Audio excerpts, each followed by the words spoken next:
This one is MapTypes. So MapTypes is bizarre. I have no idea where this comes from. It's a very strange API as far as I'm concerned, but okay, let's see what it says. So we're going to implement this type called MapTypes. It takes in a T and an R.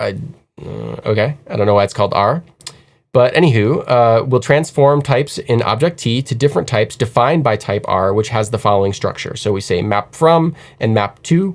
So the value of a key, which is string, will be transformed into a number. So it has examples here. Let's just see real quick. Be aware that the user can provide a union of types. That's a good note. If the type doesn't exist in our map, leave it as it was. That's also a good note. So let's look at the challenges because they're nicely formatted here. So we have this input, string to array, and that's the name of the property, of course, but the value of it is right now a string. And we're passing in as the R as the second parameter. I think we'll probably call it U. Can we call it U just to be nice? It's called M here. It's called okay. M. Yeah, that R, makes sense. I don't know, whatever, it doesn't matter. So, so we're passing in map from string, and then what we're mapping it to is an empty tuple. And then we check it. So this is what B is. Same thing here. It's a string and we're mapping it to number. So it comes out as a number. That's what this one is. And we're also checking here that we have other things that are there that we want to avoid. Date, same thing. And then, yeah, I mean, we can go through these cases if we start hitting problems, but let's try to start with like the meat and potatoes of it. Where would you even begin on something like this? Good question. So, I think this is going to be that, probably, or maybe not, but we'll see. Can we add any constraints on our generics here, maybe? I think we expect both of these to be objects. So I think specifically R extends. This needs to be something that has we have to map put the API. From, yeah. We kind of write like TypeScript for our TypeScript. I'll take care of that for you. Okay, so where would you go then from there? Yeah. So there's that, and then do we need to do anything to T? I mean, T is going to be an object. It may I guess it may or may not be, right? Like we probably need to handle the case. Yeah, we have this case here higher up, or A8. Yeah, it's a union. Yeah, it's a union of different or actually, no, I'm sorry. The R, if you read closely, the R is a union of different types. Well, all the same. But I wonder, should we do like a extends? I don't think we need. Yeah, I mean, I don't think it hurts. Let's see. Let's see if it bites us. It should be good. Okay. So, I mean, we're going to need to do something, right? Right. So we're looking at the keys. We see if it extends, like R map from. Yeah, exactly. Yep, you got to put a string there. Exactly. So if it does, then if it does, then we can we want to return the map to, right? So R. Otherwise, do we just return the original like T of P? Pretty close. Let's see what happens here. So we got passing tests for all these other ones. The one that fails is the union. It's the union. You're right. So we're pretty close. Yep. So here, that's where we kind of need to use that distributive property of conditionals, maybe for unions, right? Where we talked about that in one of the previous videos. But I don't know where exactly we're going to do this. So we would say R extends something. Who knows what goes there? Not abort controller. Okay, I hate when it autocompletes to some weird global. Yeah, it's like I didn't want that, but okay. So R extends, and I mean we didn't use the map from.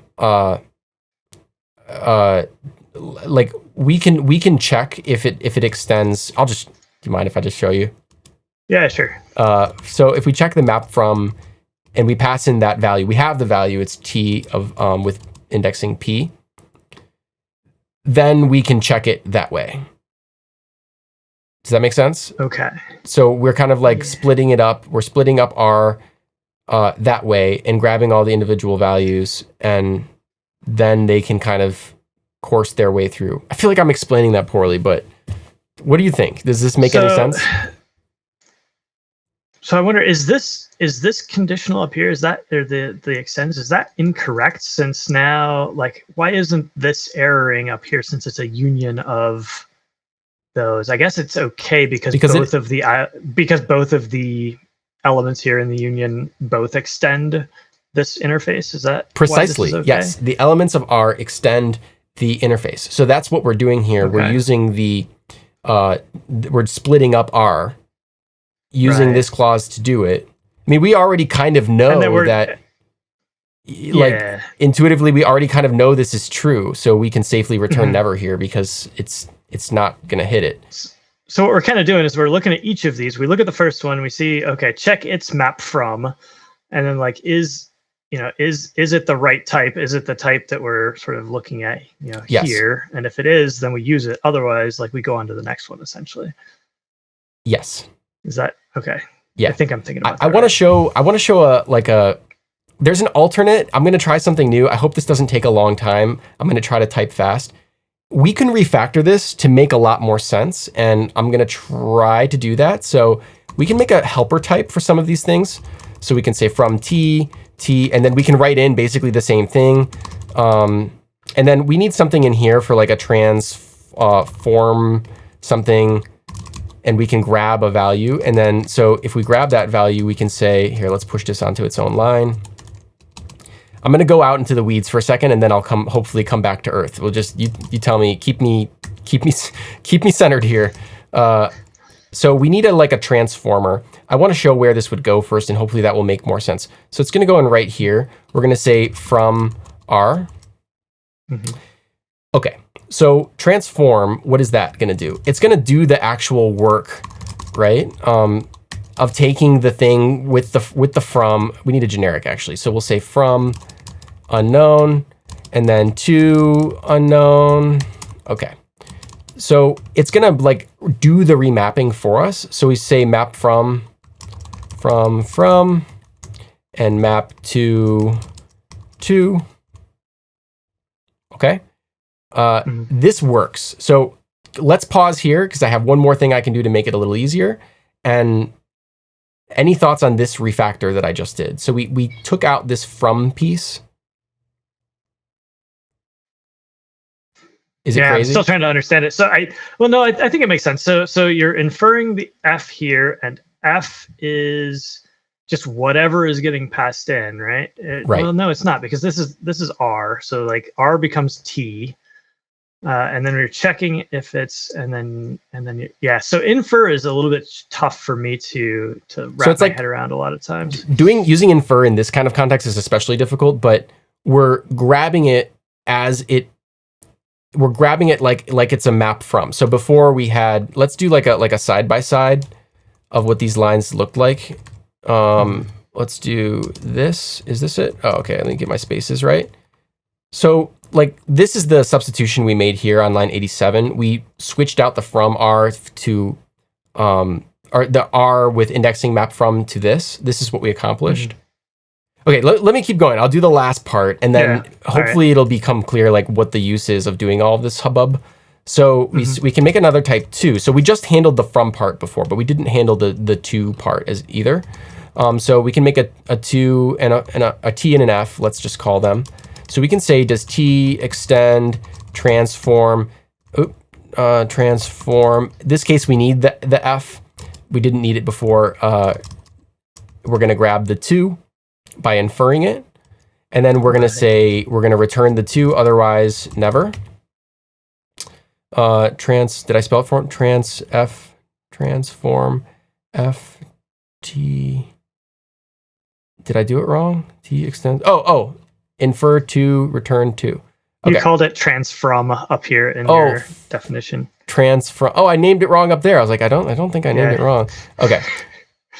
Perfect.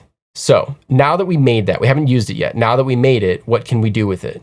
Well, we can come in here and we can say to, pass in R, and pass in the T with P. And this is the to that we're trying to convert to. So we inferred the R.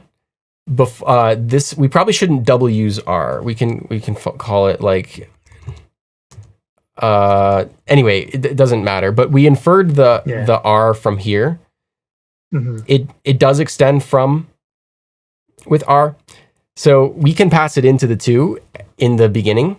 The first parameter of the 2 is basically the first thing that goes into the transform, which is the from.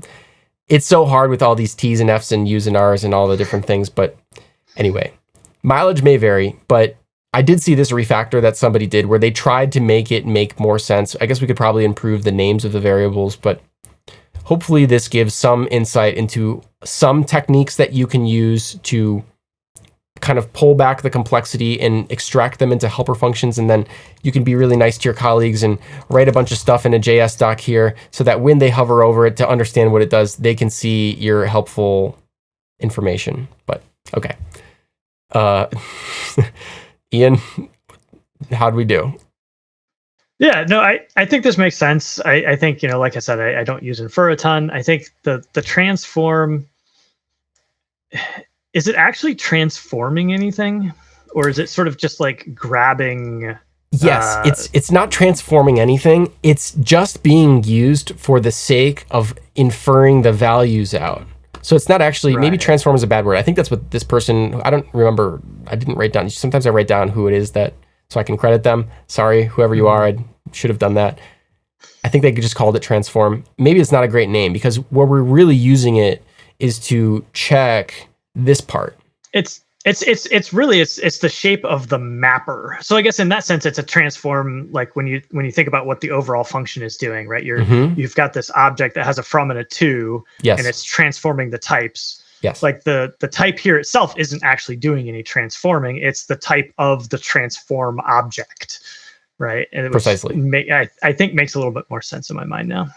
Yeah.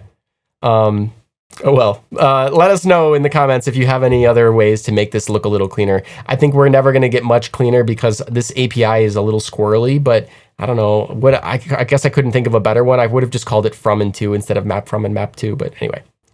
There it is. I guess you could you use transform down in your extend down here? Like could you do transform? But you can't use an infer there is the problem. Right. Okay. Because it's not a condition. But this right. Okay. Even though it has extends, it's not a conditional type. So. Right. Okay. Cool. That's a good observation though. I like that.